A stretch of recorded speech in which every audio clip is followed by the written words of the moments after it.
Thank you, Professor Stagi. Friends, colleagues, ladies and gentlemen. The subject that has been given, challenges. I think the field of neonatal surgery is such, it's a challenge for all of us, whether a senior, mid-level, or a newly joining pediatric surgeon. Pediatric surgery has three fields. As a commitment for any pediatric surgeon, neonatal surgery, trauma, tumors, these are the three basic things. Without these, he is not a complete pediatric surgeon.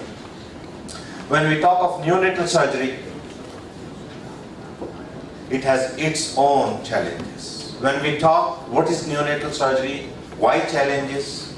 It's not a sheer small size of the baby, the delicate instruments, the delicate fingers, delicate hand of a surgeon, but it is a complete team. And any break in the team results into poor outcome. So, the emphasis what I would be giving in this talk is challenges especially related to the developing world. My country and many other countries possibly facing the similar situation. I was talking with Professor Harchan this morning that quite often we talk of the facilities in America, Europe, Japan, Australia and other places. But I think these are the places which have gone much beyond through which we are passing through. We are still in our infancy stage. We are yet to develop our infrastructure, our trained staff, and also develop the adequate number of neonatal surgical ICUs. That is the reason we still talk that there is a need to have the neonatal surgical ICU, we need to have competent staff, and we need to have the training programs. Can I have the next slide? Is there a possibility I change myself here? Yes. Right. Thank you. There was a meeting in 2002 of the World Federation Executive Committee, and it was deliberated to give a good impetus to the whole world under the banner of the World Federation of Associations of Pediatric Surgeons that every child has a right to be treated only by a competent, a fully qualified and a trained surgeon. Not only in developing world, not only in developed world, but everywhere. And I think this is a very good statement from WOFEPS under the Kyoto Declaration. Anybody could use it to develop the infrastructure in his place. So as you all know, pediatric surgery remains different from the other branches. When we talk of pediatrics, cardiac surgery, neurosurgery, of course these are very popular because they deal with the adults and who are the bread earners. The newborns and children who are not the bread earners do not have that kind of importance in the family. Hence, pediatric surgeons who treat them, who save them, do not get that kind of importance. The spectrum of the neonatal surgery or the pediatric surgery varies from place to place. Where there is a lot of volume of work, they restrict up to 12 years. In some centers up to 14 years. But where the volume is less, especially like in America and Europe, they treat children even up to 18 years of age. I'm not sure what is the criteria here in Egypt. But in our institution, we have kept it up to 12 years because of the large volume of work, and you can't handle even those children under 12 years. But we don't mind taking children who are with index diseases, even up to 18 years, 20 years, 30 years. There are many cases who come with Hirschsprung's disease for the first time, even at 35 years. So I think because of the sheer experience and familiarity with the technique to be used in such cases, so age is no bar in our institution, provided it relates to you. And I think this is a good example for others also to adapt. How much is the burden? Overall, we have some figures from the West that in general allow about 11% are cases who require surgery in any institution. And congenital anomalies form about 9% of those surgical indications. And most of these are, or means about 4% or half of these malformations are to be done in the perinatal period. Hence, the workload is immense, keeping those figures in mind when we talk of delivering neonatal surgery in the developing world where the birth rate is still high. Birth rate in Europe is practically now coming to less than 0.5%, and there are many countries where it has gone in minus. Sweden, Denmark, Italy, Japan, it is in minus. But in other places, in the developing world, we have almost 2.5% birth rate, and hence the burden is too much.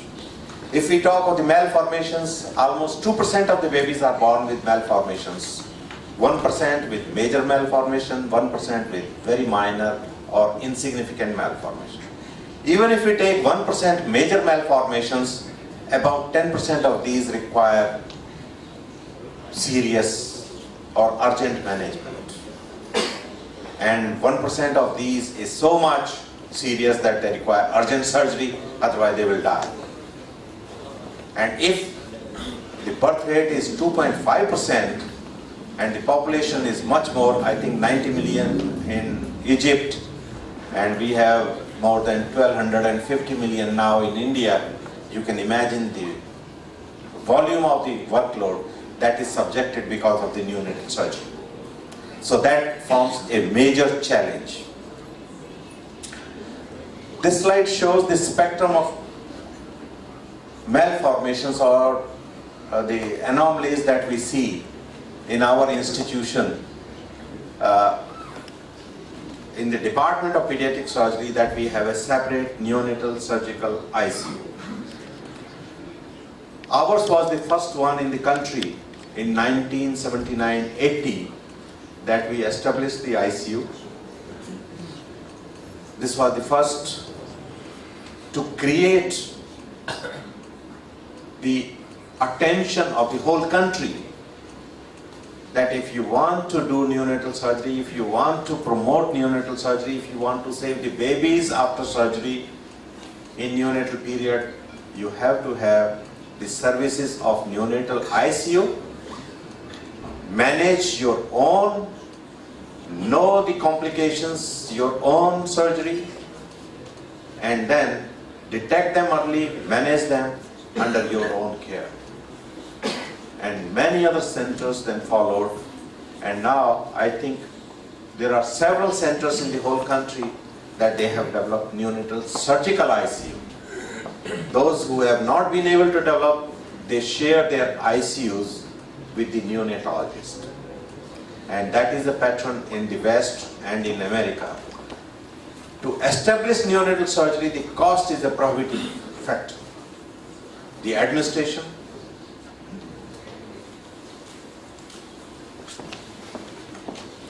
I think it is a limited time that has been given. I thought it will be a longer discussion and all that.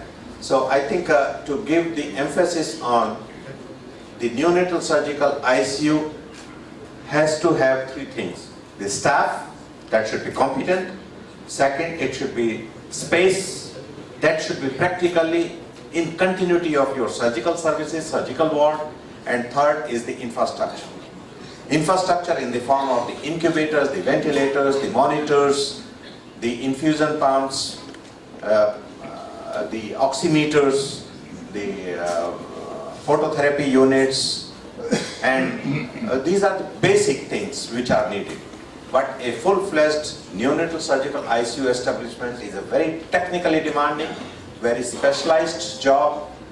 Many experts should meet and develop it, including where the electric socket should be there. Should be at that level or should be at the foot level. So all these things are important. But point remains that neonatal surgical ICU provides you an environment which is specialized, which takes care of the babies from temperature point of view, from humidity point of view, from isolation point of view, from prevention of infection point of view. The transportation of the newborn is again extremely important. Fortunately, we are in the temperate climate, hot climate, that hypothermia is not that issue which is a matter of issue in the West, in Europe, in Japan and Australia. Transportation, again, in the developing world, they use even the helicopters. In our country, still the usual modes are used. But not only it is the distance, it is the mode of transport which is sometimes more important. Sometimes babies from the upper hills, they take hours and days even to reach a tertiary care level center. Hence, that has to be monitored and provided that who are the experts, what is the awareness, who are the pediatricians looking after, what should be their interest, that how the baby is to be transported to a referral surgical center. And last thing comes about the delivery of the services as an expert. So I think all medical colleges must have the facility of a neonatal surgical ICU. Wherever you are, whether in Egypt or in India or anywhere else, that is the first mandate. Second, how many ICUs? It should be viable ICU. If there is no viability, if the workload is less in an ICU, the experience will not be developed. The cost will be too much. Hence, what is estimated that one neonatal surgical ICU per 1 million of population is viable. Who should manage? A pediatric surgeon, a neonatologist, a pediatrician, or intensivist? I think as of now, we don't have that kind of luxury to have the expert staff. So a pediatric surgeon who is the chief of the pediatric surgical unit should take over the responsibility to manage the neonatal surgical ICU. It is not only to be an in charge, but it is a more responsibility to keep everything functional in the ICU. Means wear and tear, repair of the equipments, training of the staff, prevention of infection, fumigation of the ICU. So all these things are the major responsibility. Not only that, training of the nurses who are doing the duties in the ICU, that's also a part of the job. So I think these are some of the challenges in our developing world. Time doesn't permit me to complete the talk, but this is the situation, this is the spectrum. I can give you only one just last comment.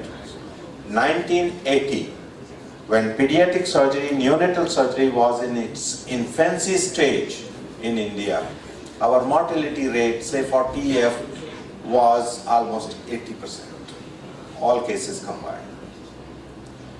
In 1974, Professor Urs Stauffer had come from Zurich University at the invitation of the British Council to just submit a survey report whether neonatal surgical equipments to be sent as a donation to the country.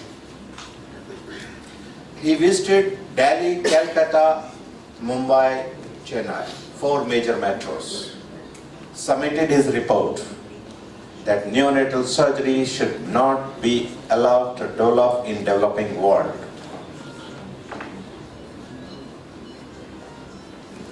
So, no help came from outside, but we didn't accept the report.